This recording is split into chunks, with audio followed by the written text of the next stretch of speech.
Hello, I'm Dee Brown CEO, and welcome to this episode of HBCU. Joining me today is my special guest, Devyn Bakewell. Devyn graduated from Howard University. Devyn, welcome to HBCU. Oh, thank you for having me. I'm happy to be here. Oh, we are excited to have you. And so you have an interesting background, but I want to just take people on the journey of your HBCU experience. So tell me, how did you select Howard University as your HBCU? Yeah, so I went to Howard University in 2016. I grew up in LA, and I'm an author and I've always wanted to write books about young Black people. So, I wanted to go to an HBCU so I could just really get to know the diversity of young Black people and the people that I wanted to write about. So I went to Howard for a visit. I went during homecoming and I absolutely fell in love with it. It was honestly just, I felt instantly at home there. And I know I was exactly where I needed to be. And, it's been Yeah. love ever since. So what was homecoming like at Howard University? I've heard some great stories. Yeah, I mean, Howard homecoming, it's beautiful. It's amazing. It's really a great sense of family. We have Yard Fest. We do the tailgate. So when I went for homecoming, I went during Yard Fest, and then you really just get to see the Howard pride, the Yeah. HBCU pride, and the Black excellence of being at a HBCU, which is honestly just the best feeling. Right. So take me back to your freshman year, first semester on campus. What was that experience like? Yeah, it was crazy. I have a twin sister, so being going to DC from LA, that was my first time, being on my own. Yeah. So I lived in Quad, which is kind of the infamous freshman girls' dorm at Howard, and it's almost 100 years old, or older than 100 years old. And so I just loved it. I mean, the girls, what I've always said that I loved about Howard is the people that I met there. The Yeah. girls that I met are still friends that I have to this day. And that's also when I really got into, my writing my first book, Greater Love. Okay. So now you went across country, literally coast to coast, to attend school. How did being at an HBCU help that experience or that transition? Yeah. I think what made the transition so good was that my friends very quickly became my family. My teachers very quickly became mentors and people that I can confide in. And I mean, going to Howard, what I loved about it is you were so rooted in Black excellence. People wanted you to do so well in whatever you wanted to do. And I just love that feeling. I felt it from the beginning when I got there. So who were some of the professors or staff members at Howard that helped mentor you and make your path to success possible? Yeah, I had many, many teachers at Howard. I mean, I think every single one has framed me into being the woman that I am today. I think I learned something from every single one of my teachers. And I mean, every single teacher I had was able to make my writing better, was able to challenge me as an individual, as a woman, and ultimately help me become the person that I am today. So when did you develop this love for writing? Oh, I've loved writing since I was in elementary school. It was honestly the first thing that I knew that I've always wanted to do. Yeah. So your current book, Greater Life, is that your first publication? No, so Greater Life is actually the sequel to my first book, Greater Love, Okay. which it discusses a couple that actually falls in love at a fictional HBCU, Truth University. And it really just highlights the HBCU experience and the diversity of Black people that you get at HBCU. So give us a little just inside peek of the book so we can pique the viewer's curiosity to go out and buy it.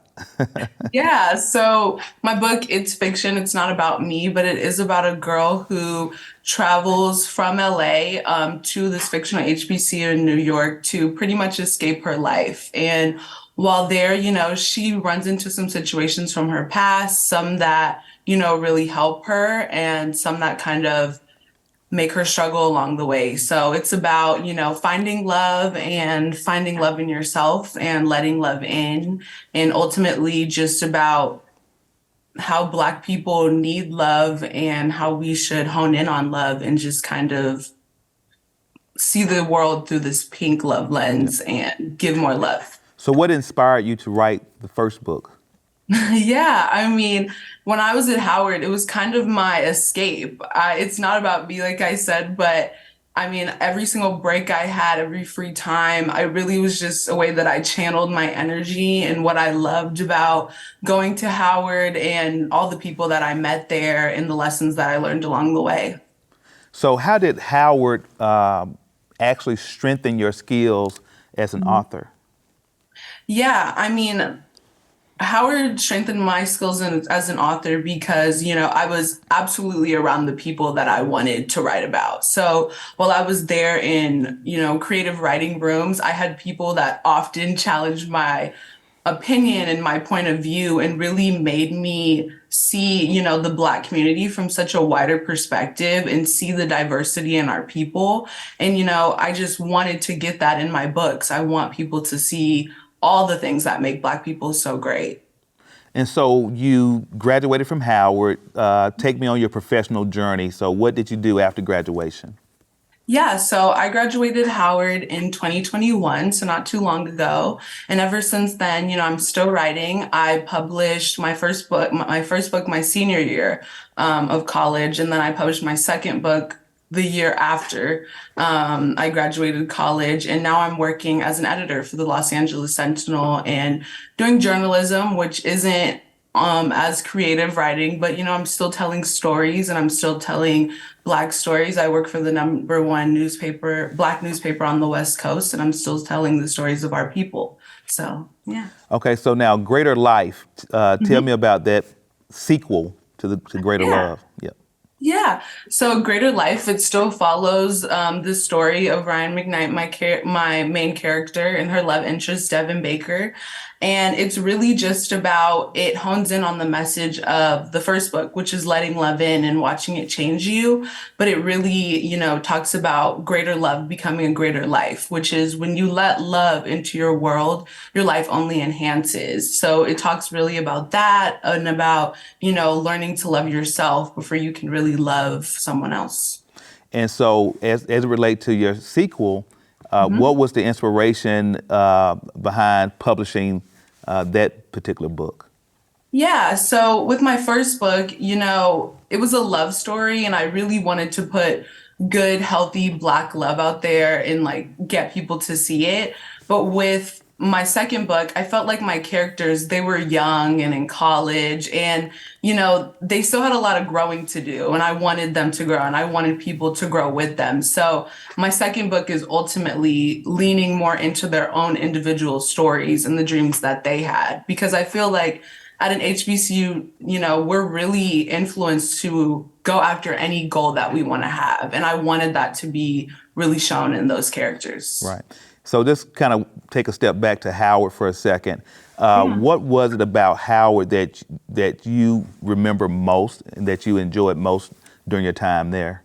Yeah, I mean, I always absolutely say the best thing that I got from Howard University is the people and the connections. I mean, when I was at Howard University, I did Jumpstart HU, and I was president of an org called Sister Sister. And, both of those people, I still have friends that I call family. And those things really shape me to be the individual that I am today. So always the people, always, being a woman of service, while I was in college. I feel like those are the things that shaped me. Now, are you involved with any social activities now in terms of community-oriented activities? Oh, absolutely. Yeah. I mean, being part of the newspaper, I'm so very active in my community. I'm a part of Mothers in Action here, and I'm also a part of an organization called Write Girl, where we mentor girls through writing and help them out and help them, get more in touch with their writing and help them find their spark in different outlets involving writing as well. Why do you feel that community involvement and being able to have an impact on those that are coming behind you. Why do you feel that that's important? And how did Howard help build those values in you? Yeah, I mean, I feel like being a part of the Black community, our history is so rich and important and a framework of who we are. And I feel like I got that in Howard. I mean, it's instilled in me from my family, from the roots of my being to my own, college. And I feel like that's it's just instilled in me to want to carry on and follow after, my mentors and have people follow after me and just continue, teaching people. So what are some of your goals in terms of future books and publications? Do you have anything in the work or in the works, or what do you plan to do in the future?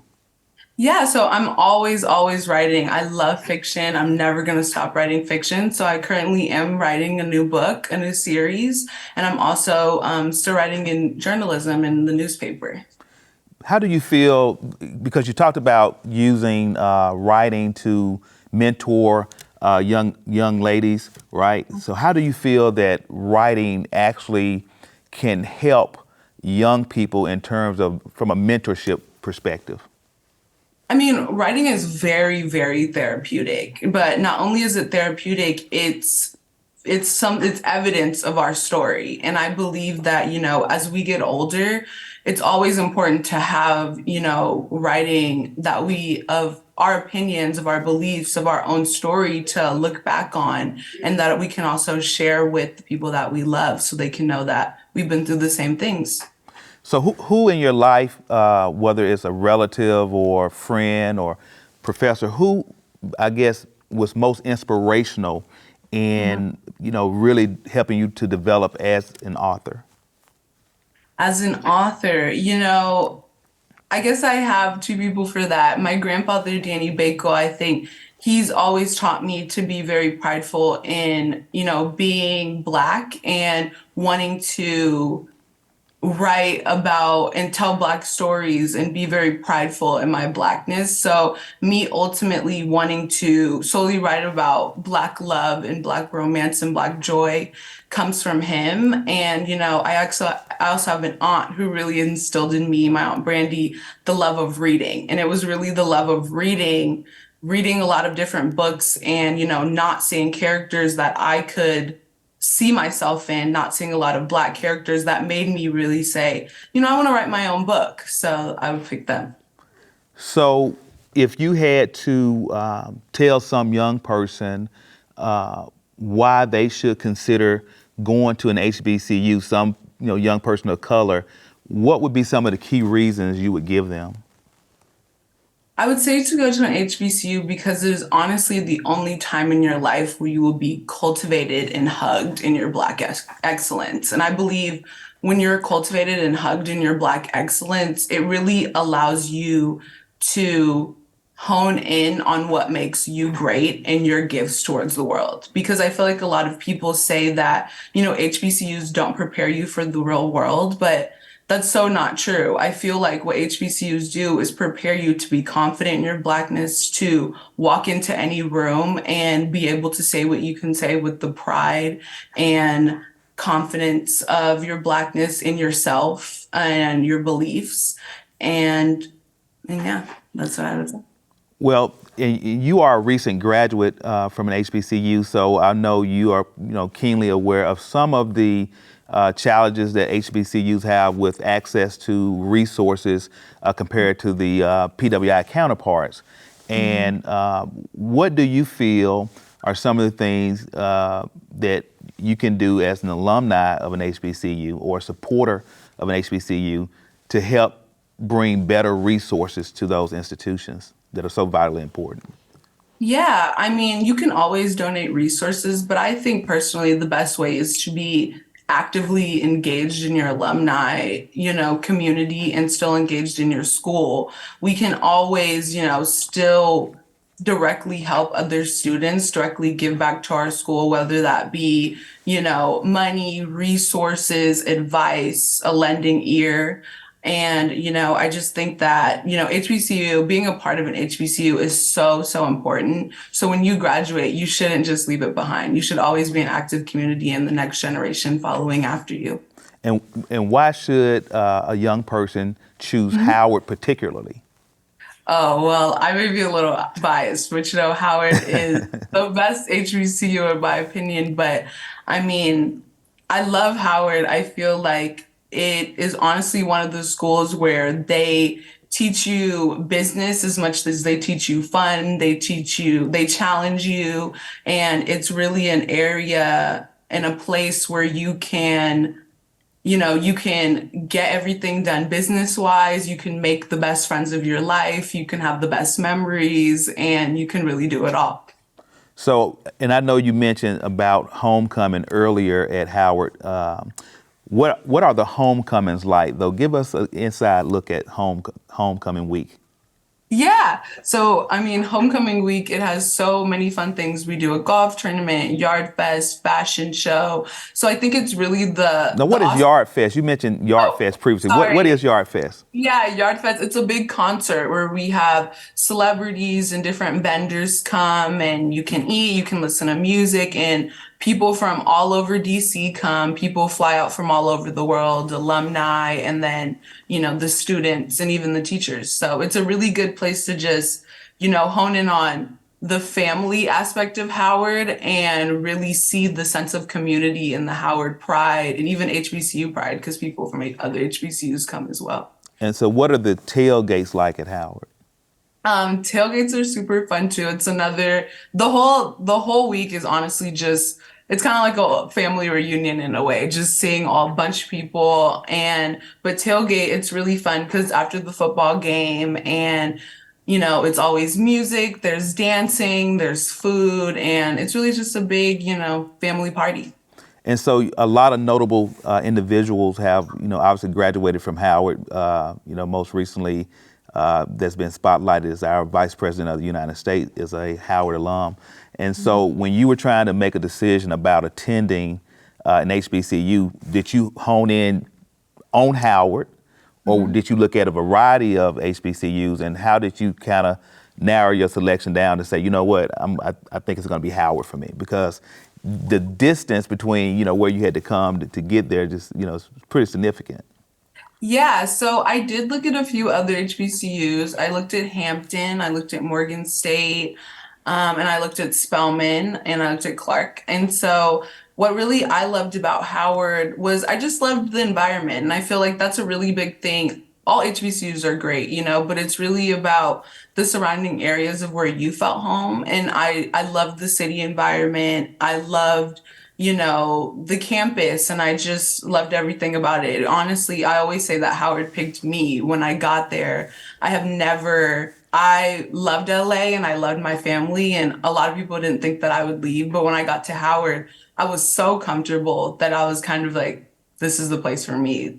So you didn't have any separation or anxiety about just being so far away from your family because your family was still back in LA, correct? Yeah, yeah. All my family is mostly from LA. Separation anxiety, honestly, not really. I feel like the people that I met at Howard from the moment that I got there, my freshman year, I just had friends that I felt like were my family, and I felt loved there and I felt supported there. And even when I did miss my family, I always felt okay and I felt good. So tell me a little bit about your family, like, who, I guess, within your family unit really inspired you to take that journey and pursue your dreams? Yeah, I mean, my family's always been supportive, but I think going across the country to the East Coast was honestly my decision. Going to Howard was something that I kind of was on my way to school in high school and I thought of, and it stuck with me. It was a God sent idea. So they always supported me, but it was me who pushed myself to go. Yeah. So do you plan on, right now you're writing for the paper.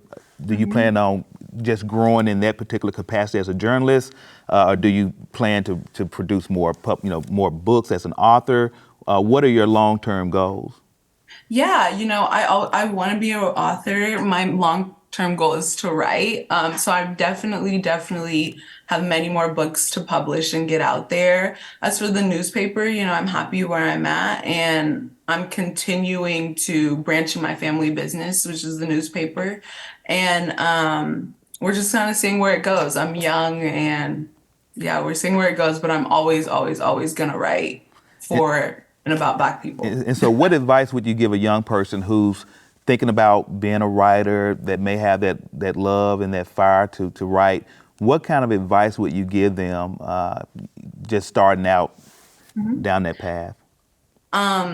To just write, to get your stuff down on paper and to believe in your voice, because I feel like being a writer, that's one of the things that people often second guess is if their writing's good enough or if what they're saying is important. And I feel like you just have to believe in your own voice and you have to get it out there, and you just have to be your number one cheerleader at all times, especially being a writer, because it's not an easy industry to be in. What is probably the most difficult part of being a writer? I think that, being, especially in the publishing industry, it's not a very Black industry at all. And I think, we're going through the ban on books right now with African American books. And, we really just have to fight for our own voices and our own stories and tell our stories how we want to tell them. So I think fighting for that is the hardest part. Have you found yourself getting discouraged or needing to, get some encouragement to continue on in the this particular business? I find that when I need encouragement, it comes very quickly. The other day, I was in this panel with some other African American authors, and one of them said that, being a Black author is a form of resistance, and the fact that people are trying to ban Black writing and we continue to do it. We show our voices as Black women and Black people, and we're getting our stories out there and we just have to keep doing it. So, that words like that uplift me to just keep going. But what are some of the things that you have encountered, some of the resistance or pushback to trying to push your voice out to the public? What are some of the obstacles you face? I think the biggest obstacle that I faced is people telling me not to write for Black people or for like all Black people, but I feel like, I'm just writing for Black people and I'm not telling everybody to relate with me, but I hope that you can relate in some form and that you can learn from my words in this story. It may not be my story in whatever way that you can. So in other words, you have people telling you, for example, don't make your writings geared 100% towards Black people or African Americans. They kind of want you to write more Yeah. broadly for everyone. Yeah, absolutely. Absolutely. But I love writing about Black people, so I'm never going to stop. So as you kind of continue, and you are just at the beginning of your career, obviously, and so as you continue down this journey, how do you plan to use your successes or maybe even your challenges to help bring others along behind you? How do you plan to use that to help other people?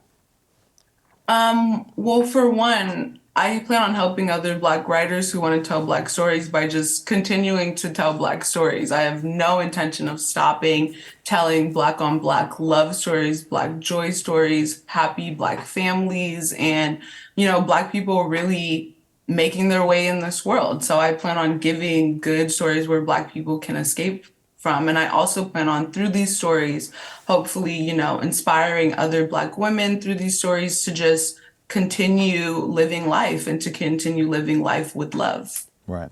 And so, diversity, equity, and inclusion is a big topic throughout corporate America, even more so since George Floyd. And so what you're describing right now is really at the forefront of why it's so important to have that diversity of voices and thoughts, etc. What is your feeling about diversity, equity, and inclusion, just in general? In general, I mean, I feel like all people need to be treated fairly. I feel like all people deserve, the same opportunities if they work for it. And I feel like, especially with diversity, equity, and inclusion, we're seeing a big difference now in, the hiring of Black people, more inclusion. But we're also learning now that this really only happens every few years because when things like the killing of George Floyd happens, people kind of look in and they feel like they have to do it. So I just hope that it continues. I hope that it continues and gets more. I hope that we see more of it. And, I just hope that we do that. Well, Devyn, I appreciate having you on the show. It has been a joy and a pleasure. I look forward to reading your books, Greater Life and Greater Love.